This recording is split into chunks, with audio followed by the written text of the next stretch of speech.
днешното видео ще разгледаме кринж сериала Русалки. И така, закъснях малко за тази тема, но както и да е. Ако живеете в пещера, ще ви обясня кои са тези две така де. Лили Аначкова и Линшо са тиктокърки, които правят сериали и си снимат така де, нали, сещате и знаете къде го качват. Те двете и още няколко бездарни тиктокърчета са се направили сериал с името Русалки. Добре, мисля, че разбрахте вече кои са те, така че нека да започнем да разглеждаме спора им и кринж контента им. Ето я и най-любимата ми мажоретка. Защо просто не ме оставиш на мира? Не. А сега започвам. Ами пробвай се.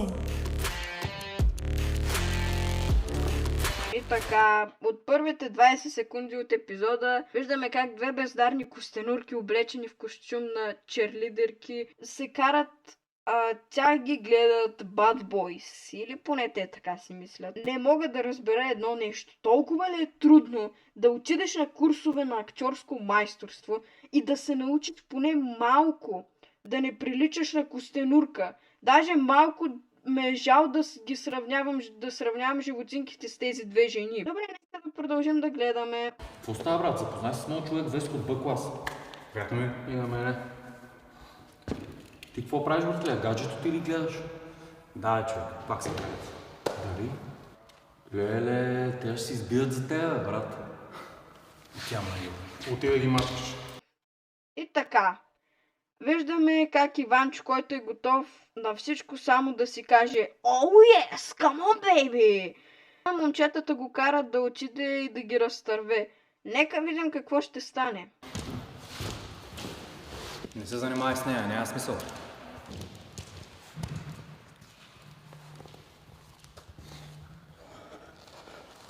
Направи ли ти нещо? Не, тя нищо не може да ми направи. Тръгвам. Айде. Чао, Лили. Още ли една бездарна костенурка влиза в кадъра? Ти ми остана. Винаги ще съм до теб. След онази ужасна ситуация трябва да си пазим гърбовете. Няма как да избягат. Този път съм ги хванал на тясно. Ще изкараме добри пари. Бързо.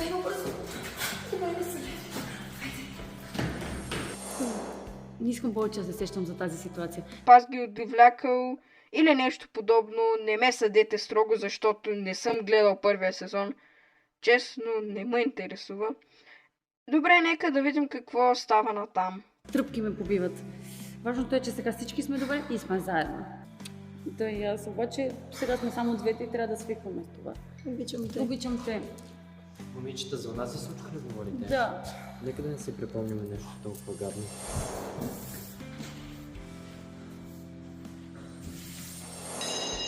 Часа започвам. Отивам да тренирам. И ми се ските палци да ми издърпам екстеншените на тази, че побърквам. Дърпай. До после.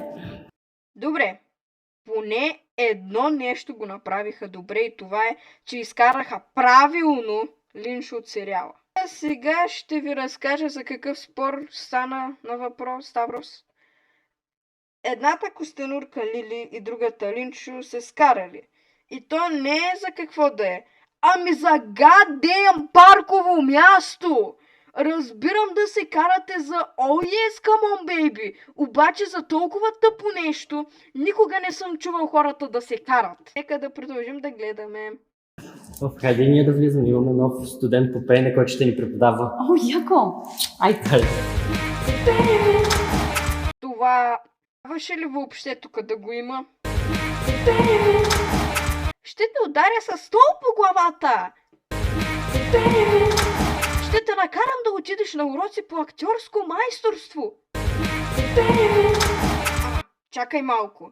То на вас нали не ви трябва? Окей, нека да продължим да го гледаме.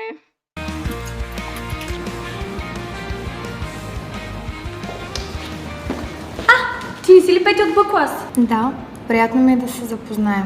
Значи ще пеем заедно? Да, Ева, видя ли, че в час по пеене ще е спокойно? Хора, по-добре не сядете. Какво ме гледате, бе? Какво сте записали пеене? Не скачахте ли във водата с дрехите? Отивайте да записвате плуване, примерно. Тък му си помислих, че най-после някой нормален в тази къща на бездарните костенурки идва. Но не, идва още гадеем една! Къде стигнахме? Някаква крава да ми разправя неща от миналия сезон, за който въобще не ме интересува. Не ме гледайте тъпо. За какво сте в моя клас? Добре, ще се преместим. Що ме толкова голям проблем? И от кога това е твоя клас, Бобе? Ти не се обаждай, пате. Не стига, че всеки час те гледам. Чак и пеене си записала. Ти си ми най-голямата фенка. А ти защо записа пеене, като не ти се отдава? Все още имаш време да смениш часа. Господина не е дошъл. Внимай как ми говориш, бе. Не знаеш къде ти е нивото, май. Отивам до туалетната, защото от вас почвам да се чувствам зле. А на мен от теб ми се иска да те хвана, да те метна в най-близкия кош за букук и да те замяркам с банани, домати и табуретки. Обръщайте внимание, тя се изобърка по принцип. Свикнали сме. Ние сме с Вики и Дари в един клас. Майка, колко зле можехте да си направите актьорската игра?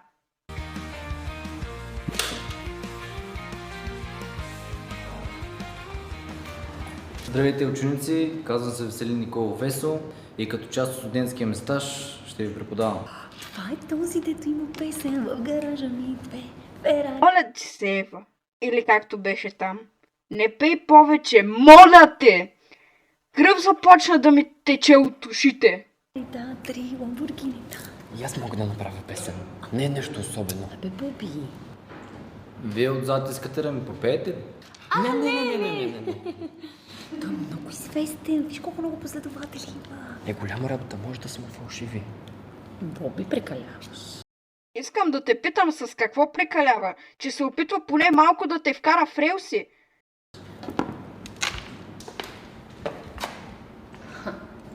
Това вече не го очаквах. Господине, извинете за закъснението. Седни. Тази година ще прекарате с мен всеки петък. Ще ви преподавам пеене и ще ви науча малко за шоу-бизнес. Ето ги и другите костенурки.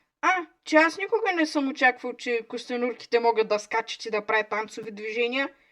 Нищо, че приличат все едно някой си играе с манекен.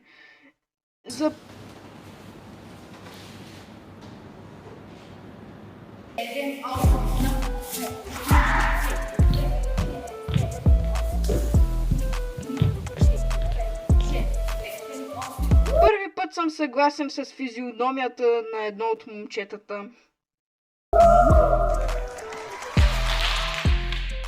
Аре, след тази скоро ходим някъде, Мога да ви покажа едно много яко местенце.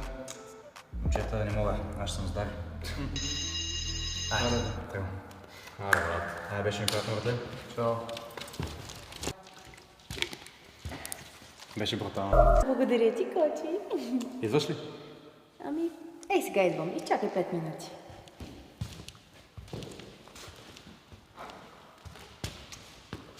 О, Лили, защо си толкова тъжничка? Ти наистина ли мислиш, че може да ми вземеш Иван? Аз се погледна. Не мога да повярвам. Наистина ли най-голямата костенурка в целия сериал казва на другата си по-малко зле изглеждаща да се погледне? Не ме бърка изобщо. Ако исках да го имам, щях. Не забравяй, че аз го зарязах. За съжаление, той просто избра мен, защото аз съм родена да печеля. А ти си родена загубенячка. А като съм такава загубенячка, защо постоянно се занимаваш с мен? Може би те е страх, че съм по-добра от теб. Ей, момиченце, внимавай как ми говориш. Или какво ще ми направиш, Мурмуру? Горката Лили! Защо така постъпват с нея? Я внимай как говориш. А ти каква си, бе? Брат, че все още не знаеш. Като те гледам, може да си само новото попълнение на уния задръстенячки. Още веднъж, видя да се занимаваш с тях? Тази умряла катерица на главата ще фърчи. Най-после някой да й го каже! Нямам време за вас.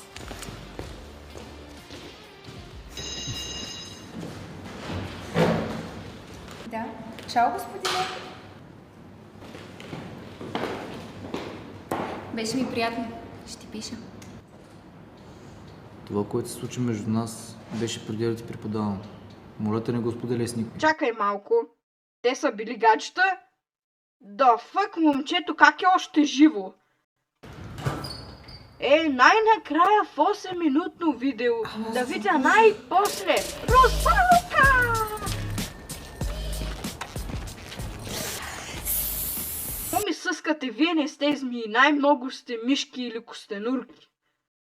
Пак се събрахме, Дари. Дари. Вики.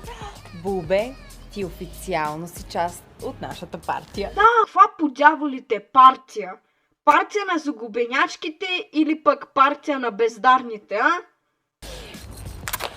Хора, между другото, знаете ли кой студент ще ми преподава по пеене? Кой? Нали си спомняте онова лято на една дискотека, където се бях забила с един певец? Аз какво ви казах? Тя вече не е костенурка, тя е грамаден кон! Да! Айде бе! О, yes, come on, baby. Иначе господина си пада по ученички. Къде е Лили? Дари вече излезнала, нашата още я няма. И нали знаеш, тя винаги закъснява. Ще дойде. Стефи, моля те, не казвай на никой. Хора, няма да повярвате какво видях. Какво?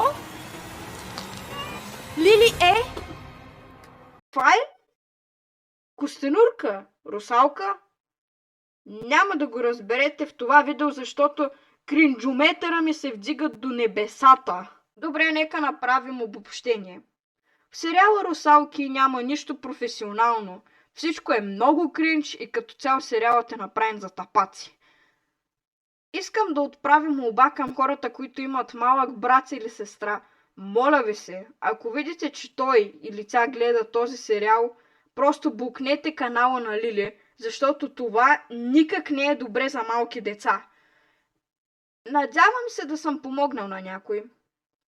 И това беше от днешния клип. Ако искате да видите още кринджавия сериал и моята реакция на него, просто проявете активност и тогава, както и да е, ще си подложа пак психиката на този сериал. Вие бяхте в канала Sunny Stories. Довиждане и до нови срещи.